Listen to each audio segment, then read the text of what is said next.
with, you know, how the equipment looks in this one versus just your general shop layout in these two. And then the old-fashioned way will be just using a pencil or a pen, a ruler, and some graph paper. And this again allows you just to visualize how that space is going to look. I'm just curious, I'm going to throw this out to everyone now. What do you guys think for an optimal shop layout? What do you guys like to see? What do you have in your own shop scenarios? Mobile. Mobile? You're going to change. It doesn't matter how you start out, something is going to pique your interest and you're going to start moving things. Mm-hmm. And if it's mobile, the recommendation I have is put it on a 3-inch wheel. Okay. Because if you get a 2-inch wheel, it'll jam up with a little bit of dust and everything else. You put a 3-inch wheel, you'll be able to move it around quicker.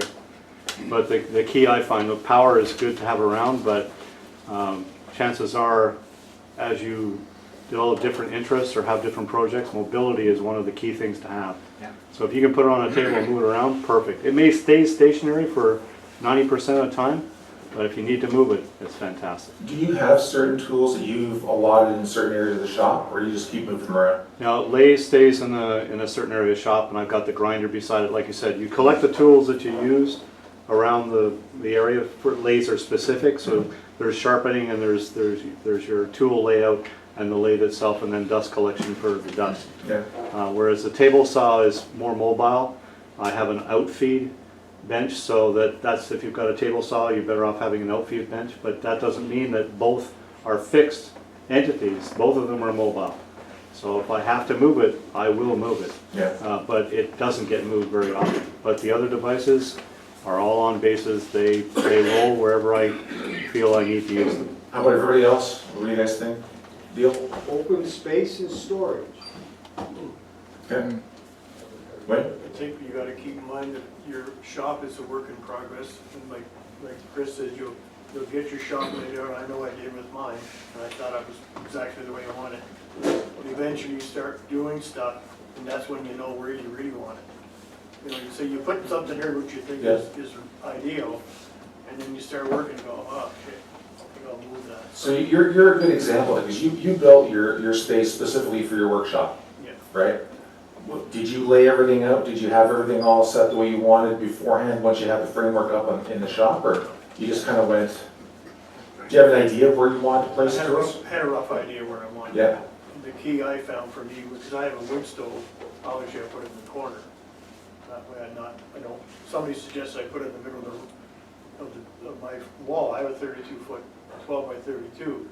I said, well, if I put it in the middle of the room, yes, it's going to get a lot of heat, but first of all, it's too dangerous to have in the center of the room. Because now I'm limited to what I can put on the other side of it, so I put mine in the corner.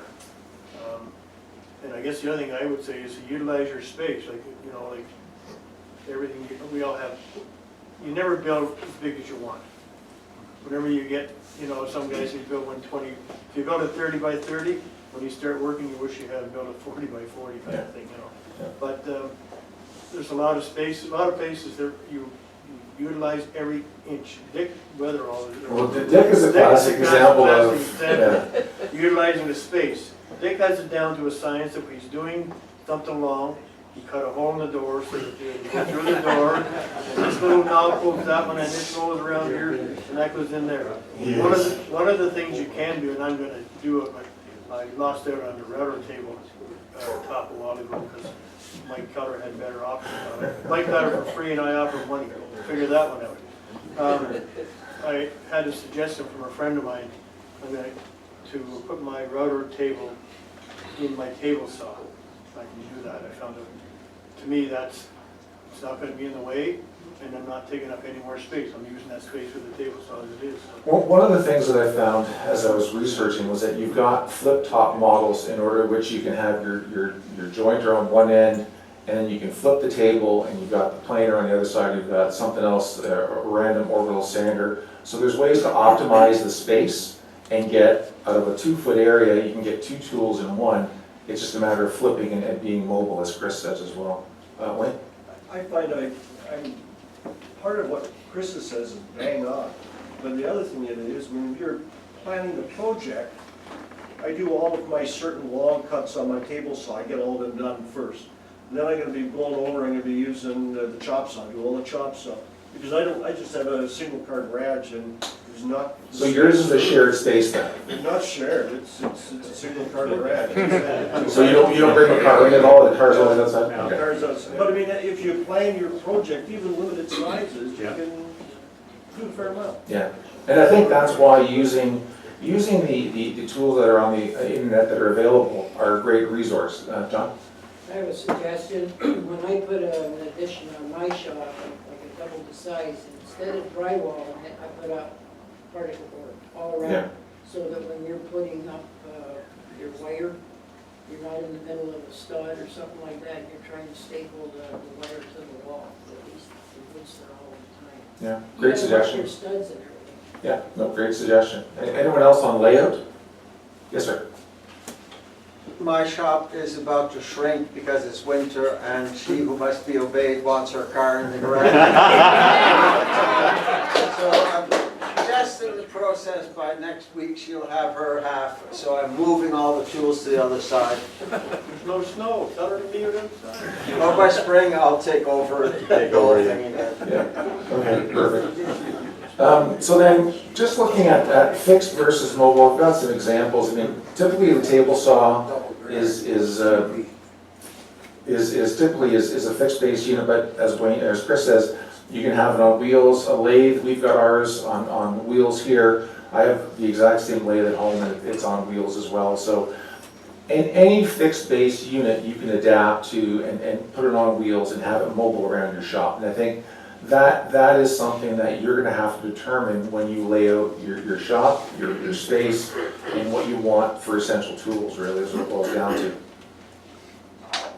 So once you've got your questions answered, you got your layout all figured out, you know what you're doing, you want to take time now, and to John's point about getting the walls prepped with plywood or with strand board, you want it bright, and depending on where you are, if you're a shared space like a garage, obviously there's only so much you can do, but in a basement environment, in my shop, for instance, everything is white. It helps with the light, it keeps it nice and bright. I don't put any colors in my shop other than when I'm painting something, paint sprays, but typically I'm all white within my basement. In most cases, you want to put like an anti-slip paint on the floor, and there's lots of them out there, to paint your shop so that you're not slipping in case the dust gets too much and you're sliding all over the place. You want to repair any voids in the floor. You want to make sure that any cracks or any voids or anything, so you have a nice smooth surface that if you are mobile, you can wheel everything across without it falling over. Soundproofing, again, if you're in a basement, you want to make sure that you have some soundproofing above you so that you're not bothering the family when you're doing woodworking at 12 or 1 o'clock in the morning, which never happens.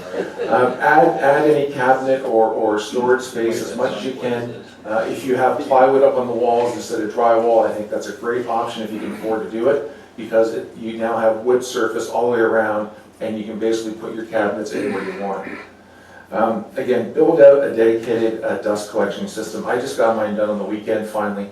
It's only been 15 years. It took me a little while, but my wife is pretty happy, and that'll save on the dust going through the furnace and throughout the rest of the house.